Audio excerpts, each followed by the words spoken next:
On the afternoon of the 28th of August, 1905, in a small farming village in Switzerland called Comugny, a laborer named Jean Lanfray picked up an old army rifle and in the space of a few minutes destroyed his entire family. He shot his wife once in the head. She was 4 months pregnant. His 4-year-old daughter Rose heard the noise and came running into the room, and he shot her too. Then he found his younger daughter, Blanche, who was 2 years old, and he shot her as well. Then he turned the rifle on himself, fired into his own jaw, and, still alive, staggered out into the garden carrying the body of his youngest child, where he finally collapsed and was found by the police. He survived.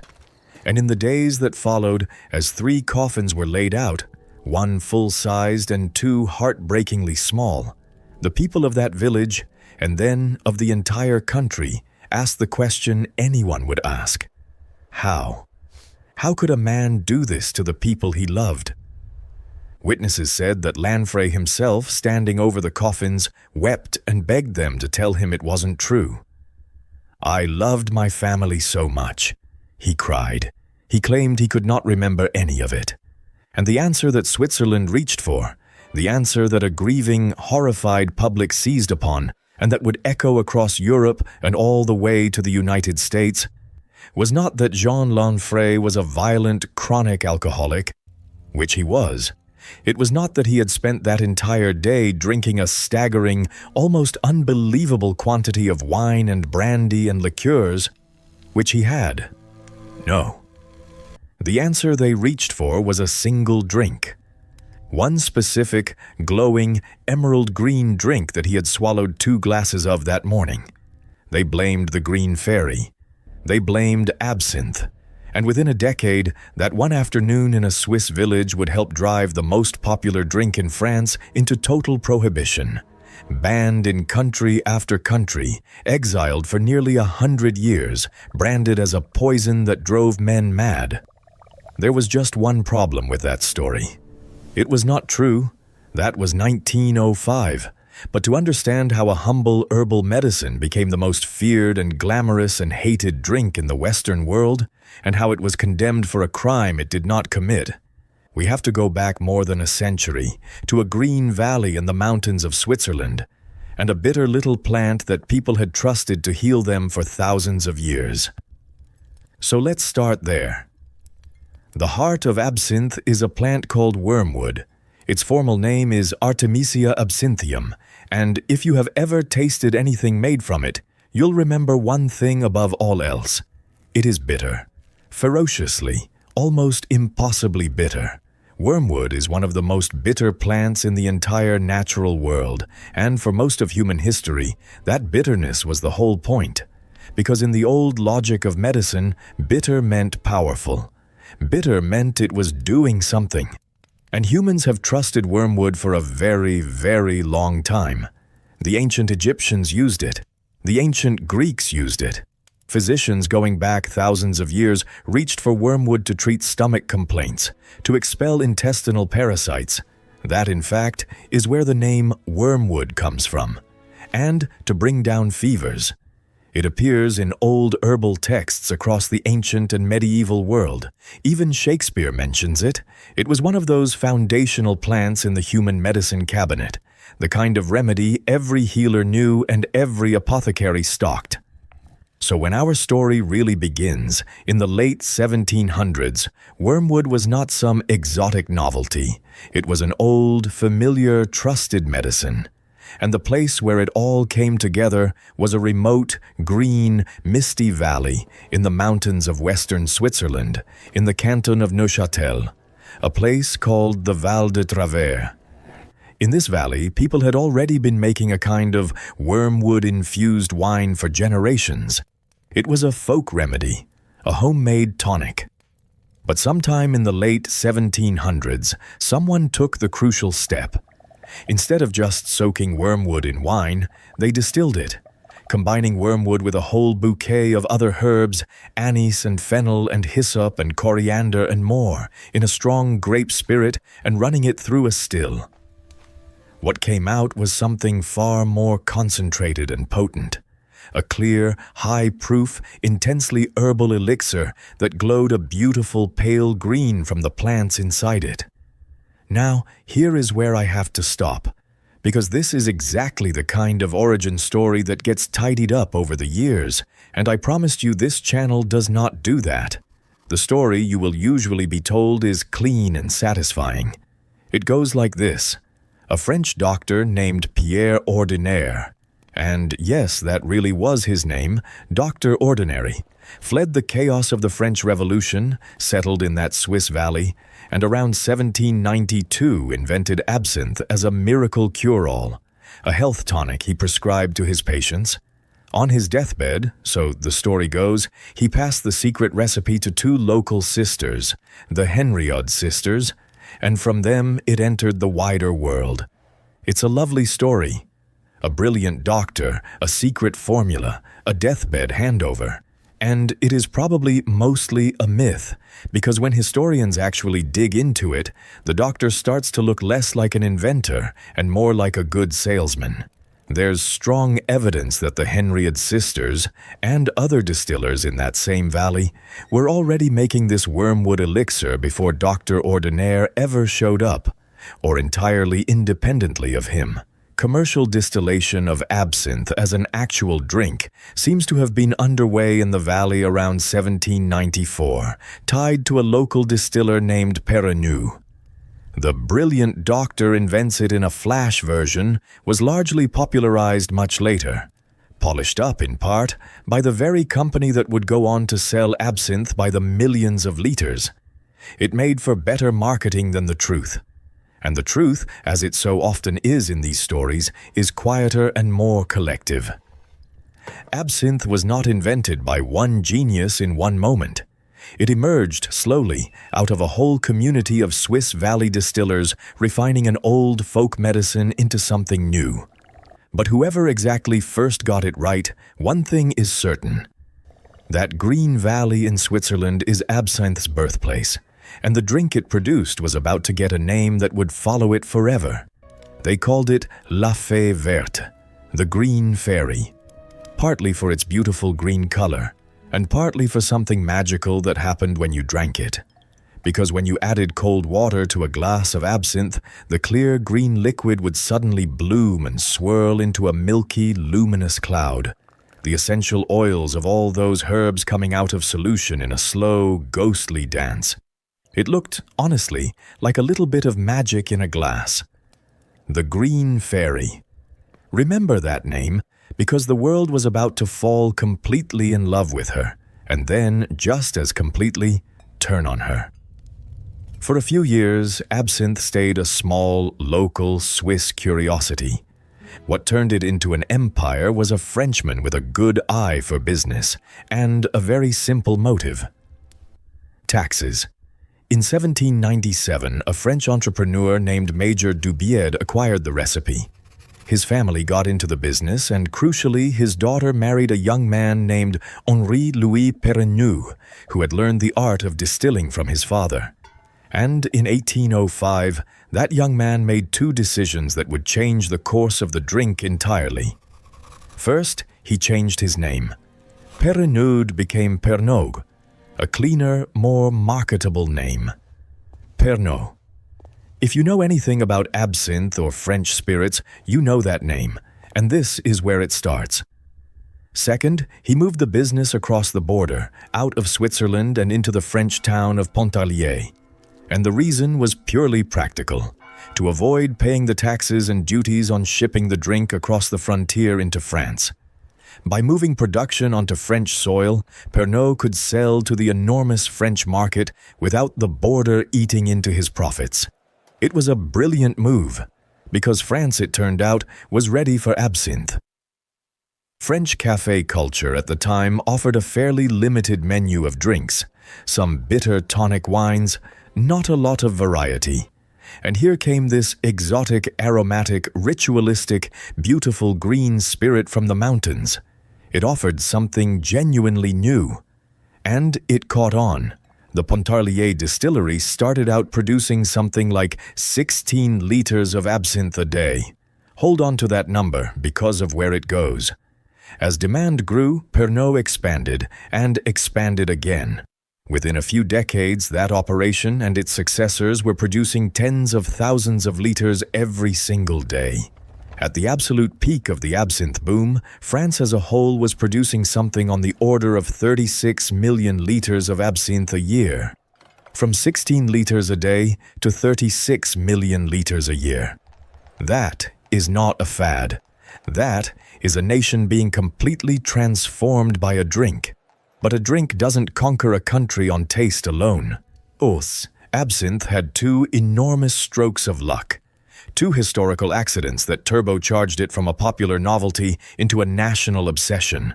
The first came from a war. The second came from a bug. The war came first.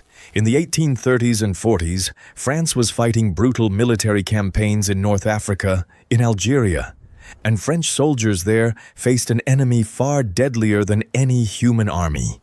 Disease, fever, dysentery, contaminated water, the whole miserable catalogue of illnesses that killed European soldiers abroad in droves. And so the French army did what armies of that era did. They reached for whatever they believed might protect their men. And one of the things they handed out was absinthe. The soldiers were given rations of it, often mixed into their water or wine. The idea being that this potent herbal spirit, descended from an ancient medicine, might purify foul water, ward off fever, settle the stomach, even clean a wound. Whether it actually did much of any of that is doubtful. But the soldiers drank it. Day after day on campaign, they developed a taste for the anise-scented green fairy. And then the war ended, and the soldiers came home, and they brought their new habit with them into the cafés and bars of France. Now, here's a detail that's easy to miss but genuinely important. France at that time was still a very regional country. People drank the wine of their own region, ate the cheese of their own region. A national taste, a single product that everyone across the whole country wanted, was a rare thing. And absinthe became exactly that. Arguably one of the first truly national cravings in France, carried home from the deserts of Algeria by returning troops and spreading outward from there. The war had given absinthe its first great wave. The second wave came from something much smaller than an army, a tiny insect. And to understand why it mattered so much, you have to understand what France was really built on: wine. Starting in the 1860s, a microscopic aphid-like pest called phylloxera, accidentally imported from America, began attacking the roots of French grapevines. And it was catastrophic. Over the following decades, phylloxera devastated the vineyards of France. Enormous swathes of the country's grapevines simply died. Wine production collapsed. Brandy, which is distilled from wine, collapsed along with it. The drink that France had run on for centuries suddenly became scarce and expensive. And people still wanted to drink, so they reached for the alternative that was cheap, available, and already popular. They reached for absinthe. Because absinthe's alcohol base did not depend on French grapes, it sailed through the wine crisis untouched, and its sales exploded to fill the enormous hole left by the dying vineyards. Absinthe went from a fashionable drink to the drink. And critically, as production scaled up and cheaper versions flooded the market, it came down in price far enough that the ordinary working person could now afford the green fairy too. Hold on to that phylloxera story, by the way, because it has a sting in its tail. The wine industry did not stay dead. It recovered slowly by replanting the vineyards. And when it came back, it found that absinthe had stolen its customers, and the winemakers were absolutely furious about it. That fury is going to come back and help destroy absinthe later in our story. But we are not there yet. Because first, absinthe was about to have its golden age. Its beautiful, decadent, doomed golden age. In Paris. Picture Paris in the last decades of the 1800s. The Belle Époque, the beautiful era. Gaslit boulevards, grand cafés with tables spilling onto the pavement, a city buzzing with art and music and money and ideas. And every single evening, across that whole glittering city, a ritual took place. They called it l'heure verte, the green hour. Between roughly 5 and 7 in the evening, as the workday ended and the night began, Parisians would settle into their favorite cafés and order absinthe. It was as fixed a part of the rhythm of the city as anything, the daily hour of the green fairy. And it came with a ceremony all its own, one that was half the pleasure of the thing. Here is how it worked. You'd be served a measure of absinthe in a glass. That potent, intensely green, high-proof spirit, far too strong and too bitter to drink neat. Then, across the rim of the glass, you'd lay a special flat, slotted spoon, its surface perforated with a pattern of little holes. On the spoon, you'd balance a cube of sugar. And then, slowly, drop by drop, you would drip ice-cold water over the sugar cube, letting it dissolve and fall through the slots into the absinthe below. And as the water hit the spirit, the magic happened. The clear green liquid clouded, blooming into that soft, luminous, milky swirl. The lausch, they called it. The oils of the wormwood and anise and fennel no longer held in solution by the alcohol, turning the whole glass opalescent and pale. It was mesmerizing to watch. It was theater. It slowed you down, made you savor it, turned drinking into a small daily ceremony. And then you'd sip the cool, sweet, licorice-scented result and feel the day melt away. I want to pause on one thing here, because there's a piece of absinthe theater that almost everyone today thinks is traditional, and it absolutely is not. If you have ever seen absinthe served by setting the sugar cube on fire, soaking it in spirit, lighting it, letting it flame and caramelize and drip burning into the glass, that dramatic fire ritual is a modern invention. It was dreamed up in the 1990s, largely as a marketing gimmick to make absinthe look dangerous and edgy to a new generation. The real Belle Époque ritual was the gentle one. Cold water dripped slowly, over sugar. No flames, just the quiet, hypnotic bloom of the lausch.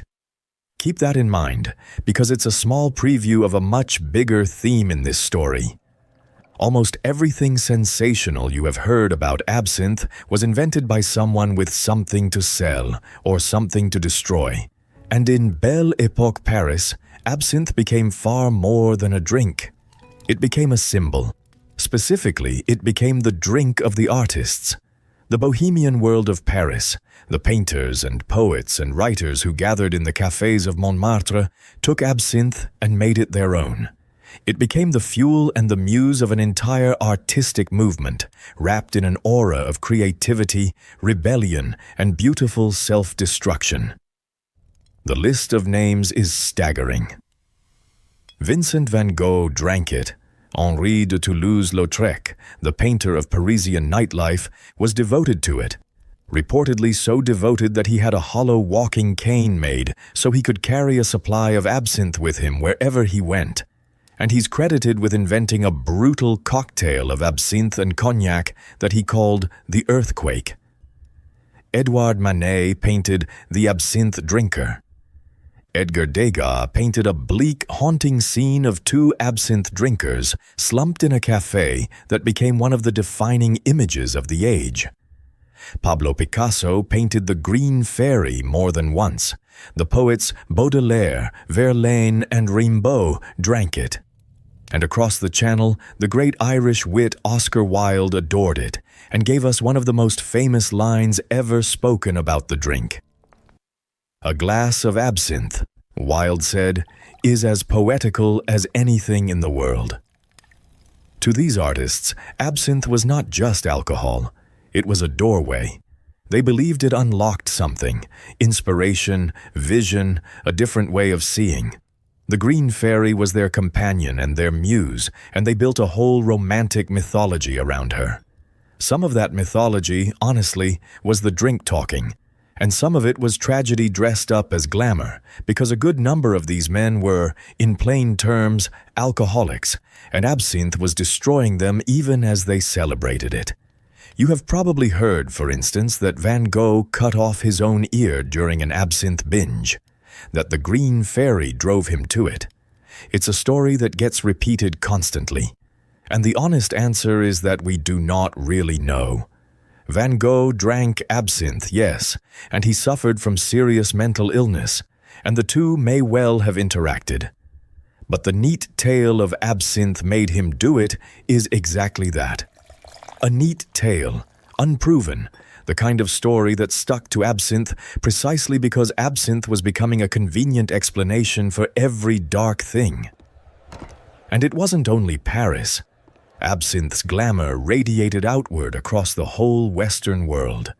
It crossed the Atlantic and found a second spiritual home in New Orleans, a city that already loved a drink and a ritual, where absinthe houses opened their doors and the Green Fairy poured freely in the humid Louisiana evenings. It reached London and Prague and cities across Europe and the Americas. Even Ernest Hemingway, a man not exactly known for delicate bohemian affectation, became a devotee and would later write absinthe lovingly into his fiction. For a few glittering decades around the turn of the century, absinthe was not just a French habit. It was an international symbol of art, sophistication, rebellion, and the intoxicating edge of modern life.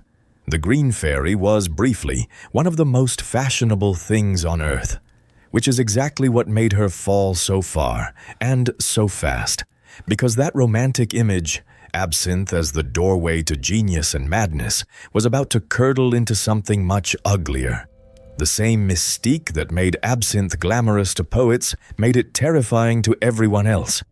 The very qualities the artists adored, the strangeness, the potency, the whiff of danger and altered minds, were about to be turned into a weapon against the drink. The Green Fairy was about to be recast, from muse to monster. The turn began, as it so often does, with class and money. For most of its golden age, absinthe had been the drink of the bourgeoisie and the bohemians, respectable middle-class Parisians and glamorous artists. But remember what the phylloxera wine crisis had done.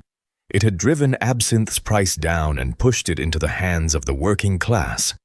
And suddenly the sight of poor laborers drinking absinthe in cheap bars looked very different to the respectable classes than the sight of a painter sipping it in a fashionable café. Now absinthe wasn't charming. Now it was a threat. The comfortable classes looked at the drinking of the poor and saw danger, crime, laziness, moral collapse, the unraveling of society. And absinthe, the strong green spirit the poor were now drinking in quantity, became the target for all of those fears. It got its own disease name. Doctors began talking about absinthism, a supposed medical syndrome, distinct from ordinary drunkenness, that they claimed absinthe uniquely caused. Addiction, hallucinations, trembling, convulsions, madness, and physical and mental ruin. And they had a scientific-sounding villain to pin it on, a chemical compound found in wormwood called thujone. Thujone became the boogeyman of the entire anti-absinthe movement. Scientists argued that this compound, present in the wormwood at the heart of absinthe, was a powerful neurotoxin, that it accumulated in the body, attacked the brain, and drove drinkers to hallucinate and convulse and lose their minds. A French doctor named Magnin ran dramatic experiments, dosing animals with concentrated wormwood oil and showing off the seizures it produced, presenting this as proof of what absinthe did to human beings. Now, I need to be very clear and very honest here, because this is the absolute heart of the whole story. Almost all of it was wrong. Modern science has gone back and tested this thoroughly, including testing actual bottles of vintage, pre-ban absinthe that survived from the era. And the finding is decisive. The amount of thujone in real absinthe was tiny. Trace amounts, nowhere near enough to cause hallucinations, madness, or any of the exotic effects that were blamed on it. The old claims of enormous thujone levels were simply false, based on flawed measurements and worst-case assumptions. To put it in perspective, common kitchen sage often contains more thujone than absinthe did.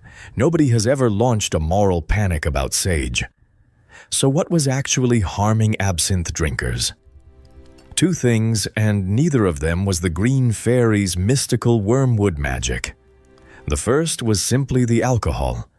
Absinthe was extremely strong, routinely 60–70% alcohol, and people were drinking a great deal of it every single day.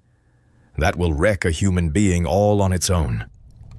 You do not need a magic neurotoxin to explain what happens to someone drinking that much hard spirit daily for years. The second problem was the cheap knockoffs. As absinthe boomed, unscrupulous producers flooded the low end of the market with nasty imitations, and to fake the signature green color on the cheap, some of them used genuinely toxic additives, things like copper salts and other poisons. Those adulterants really could hurt and kill people, but that was a problem of fraud and poison in bad bottles, not a property of absinthe itself. And yet, the label of absinthism stuck, because it was so useful. Think about what that made-up diagnosis actually did. It took a person whose real problem was that they were drinking enormous quantities of very strong alcohol, and it relabeled their ruin as something special. A unique madness caused specifically by absinthe, separate from ordinary drunkenness.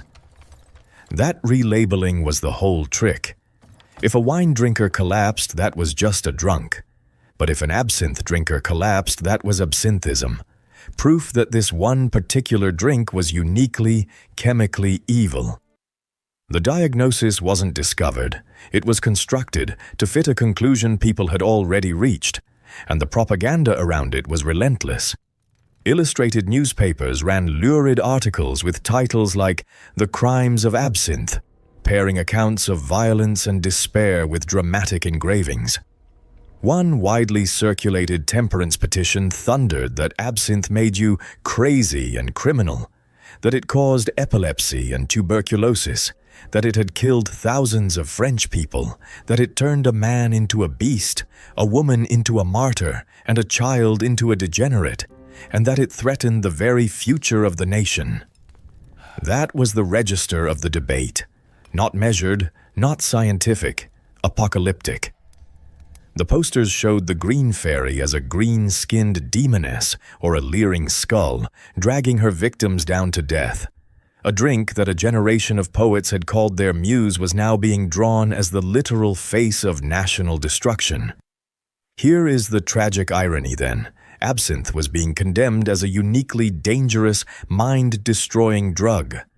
But the real damage was coming from ordinary alcohol abuse and from criminal adulteration, the exact same problems that afflicted every other cheap spirit of the age. Absinthe was not uniquely poisonous. It was just uniquely famous, uniquely glamorous, uniquely green, and therefore uniquely easy to turn into a villain. And the scale of it made the fear feel justified. Absinthe consumption in France did not just grow in this period, it exploded.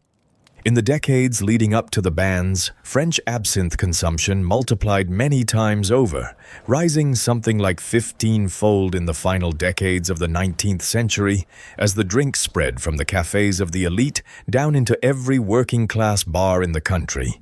To a nervous observer, that looked like an epidemic, a whole nation sliding into the grip of the green fairy.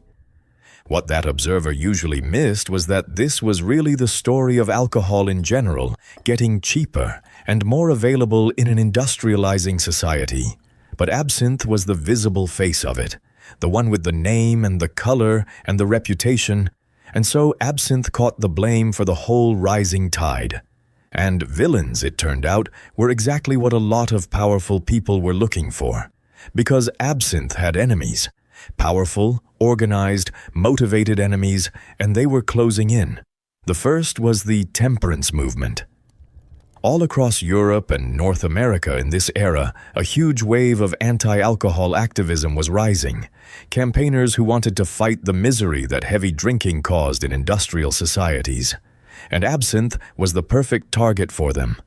It was strong, it was associated with the dissolute poor and the decadent artists, and it had this dark, exotic, almost demonic reputation.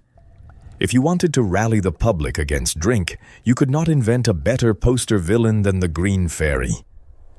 Anti-absinthe posters portrayed her as a seductive demon or as a green-tinged figure of death, luring innocent people to destruction. And the second enemy, this is the sting in the tail I promised you, was the wine industry. Remember, French winemakers had been nearly wiped out by phylloxera, and while they were down, absinthe had swooped in and stolen their market. Now the vineyards were recovering, replanted and productive again, and the winemakers wanted their customers back. So they threw their considerable political weight behind the campaign against absinthe. They pushed the message that wine was the healthy, natural, patriotic French drink, the honest product of French soil, while absinthe was a foreign-tinged industrial poison that was rotting the nation's brain. It was, in large part, a commercial war dressed up in the language of public health. The wine lobby did not just want absinthe regulated, it wanted its rival dead. So by the early 1900s, absinthe stood accused in the court of public opinion, with the temperance crusaders and the wine industry both hammering at it, and a fog of pseudo-scientific fear about thujone and madness hanging over the whole thing. The mood was turning dark and dangerous for the Green Fairy. All the movement needed was a spark, a single, horrifying event that could crystallize all that vague fear into unstoppable rage. And on that August afternoon in 1905, in a Swiss farmhouse, Jean Lanfray gave it to them. And if you are finding the story of how fear and money combine to destroy an entire industry as gripping as I do, take 1 second to subscribe. This channel tells a story exactly like this, one drink at a time, every single week. It genuinely helps the channel grow, and there is a lot more coming. Now, back to that farmhouse in Switzerland, and the truth about the day that killed the Green Fairy. Let's go back to Jean Lanfray, and let's tell the whole truth this time, the way the panic never did.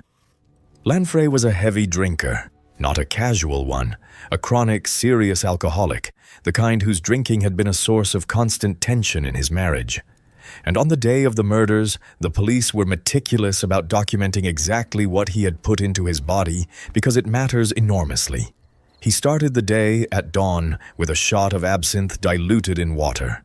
Fine, but that was just the beginning. Over the course of that single day, as he worked in the vineyards and stopped at taverns and cafés, Jean Lanfray also drank. And hold on, because the list is genuinely staggering. Around 6 or 7 glasses of strong wine, 6 glasses of cognac, coffee laced with brandy, a couple of crème de menthes, and more wine on top of that. He drank, by any measure, a catastrophic, superhuman quantity of alcohol across that day.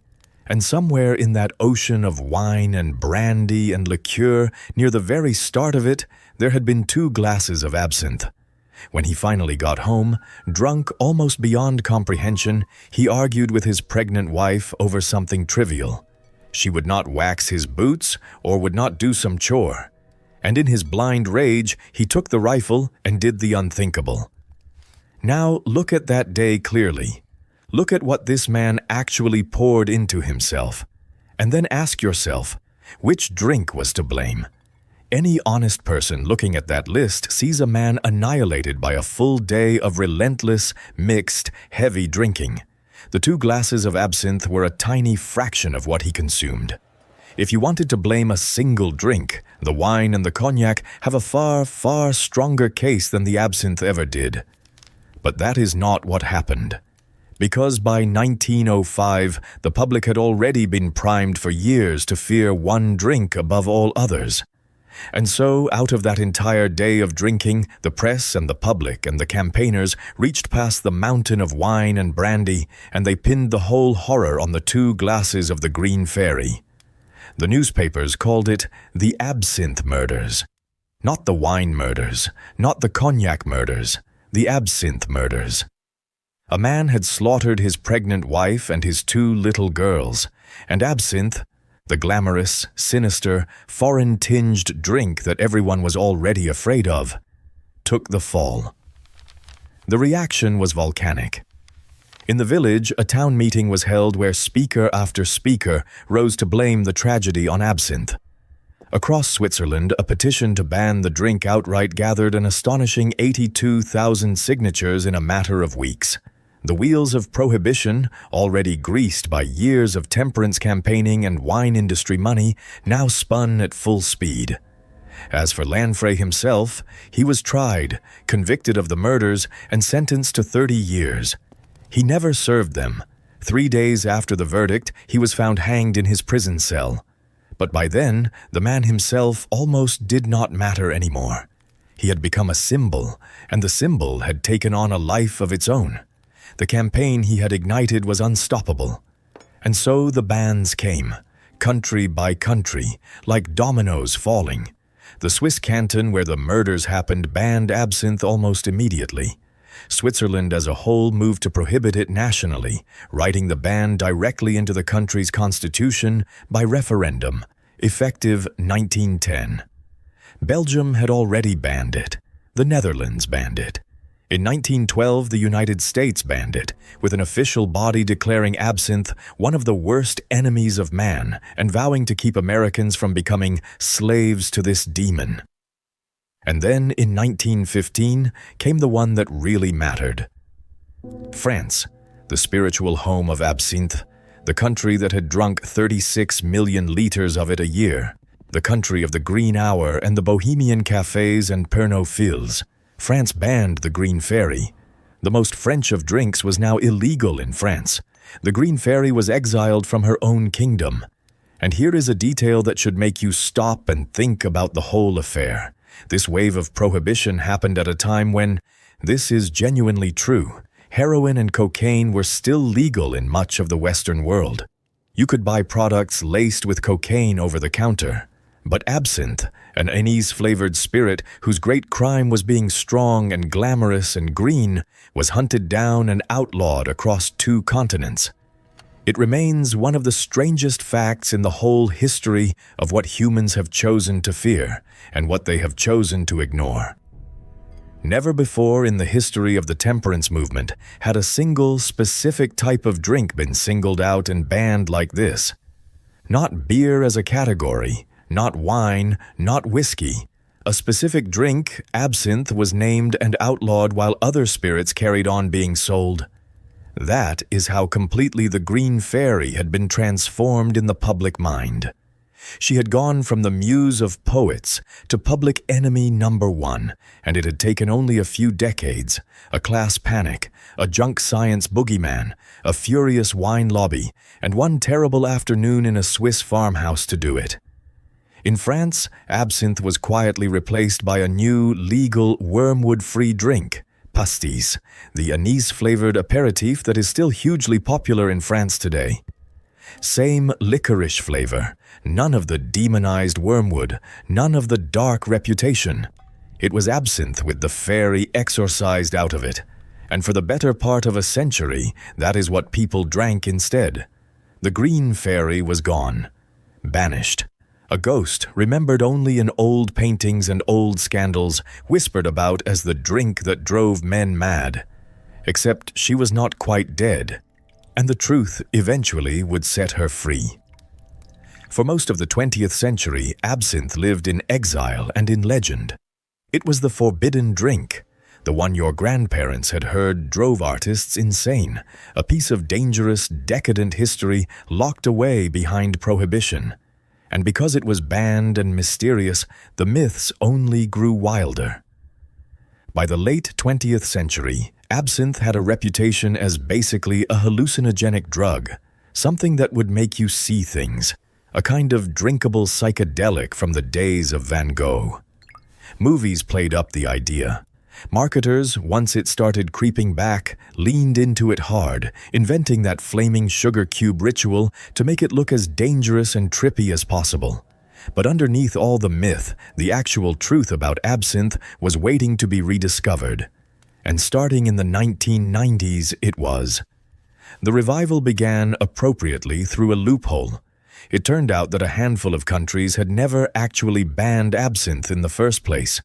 Britain, notably, where the drink had never been very popular, had simply never bothered to outlaw it. So in the 1990s, entrepreneurs realized that absinthe could be legally sold in the UK, and from there, imported and distributed.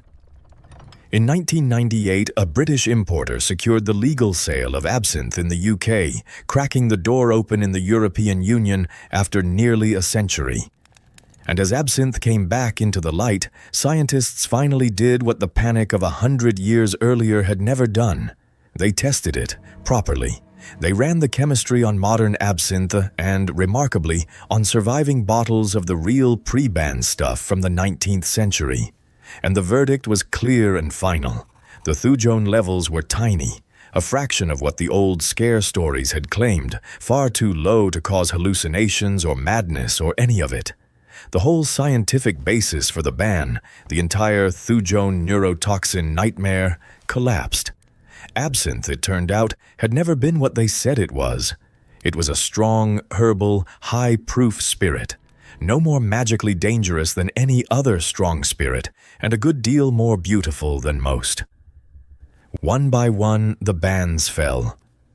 Switzerland, the country where the Lanfray murders had started it all, re-legalized absinthe in 2005. The United States lifted its ban in 2007, and in 2011, France finally welcomed the Green Fairy home, lifting the prohibition nearly a century after it had exiled her. Today, absinthe is made legally again in that same Swiss valley where it was born. Distilled by artisans following old recipes, and poured in bars around the world with the slotted spoon and the sugar and the slow, hypnotic bloom of the lausch. The fairy came back. Think about the full journey of that little green drink for a moment. Absinthe was born as a folk medicine in a misty Swiss valley, brewed from a bitter plant that humans had trusted to heal them for thousands of years. It was carried out into the world by a businessman dodging attacks and lifted into a national obsession by a colonial war and a vineyard plague. It became the beating heart of the most creative city on earth, the muse of Van Gogh and Wilde and Picasso, the star of the Green Hour, the most glamorous drink in the world. And then, in the space of a few decades, it was transformed into a monster.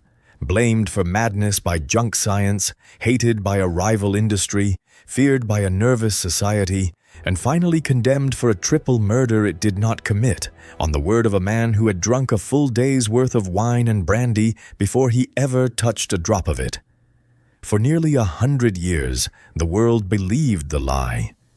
Absinthe sat in exile, a byword for poison and insanity, while the real culprits, ordinary alcohol, criminal adulteration, and human weakness, went politely unnamed. And it took a century, and honest science, and a few stubborn people who bothered to check the facts, to finally clear the Green Fairy's name. There is a lesson sitting in the bottom of that glass, and it's worth drinking in. Absinthe is the story of what happens when fear meets a convenient villain. The drink was never the monster. It was strong, yes, and plenty of people ruined themselves on it, the way people ruin themselves on any strong drink. But the demon they banned, the hallucinogenic, mind-destroying poison of the posters and the panic, that demon never actually existed. It was manufactured out of class anxiety and commercial greed and bad science and one unspeakable tragedy, and then hung around the neck of a green drink that happened to be famous enough to blame. The next time you see that slow, luminous cloud bloom in a glass of absinthe, remember that you are looking at one of the most beautiful drinks ever made, and one of the most lied about. A fairy the whole world once fell in love with, then burned as a witch, and then, a century too late, quietly forgave. Not bad for a bottle of bitter mountain medicine. If you found that as fascinating as I did, subscribe. Because on this channel, we tell the true sweeping story behind one drink like this every single week, and the Green Fairy is only the beginning. And do me a favor. Drop a comment and tell me which part of Absinthe's history surprised you the most. That the famous fire ritual was faked in the 1990s, that Sage has more thujone than Absinthe ever did, or that they banned the Green Fairy while cocaine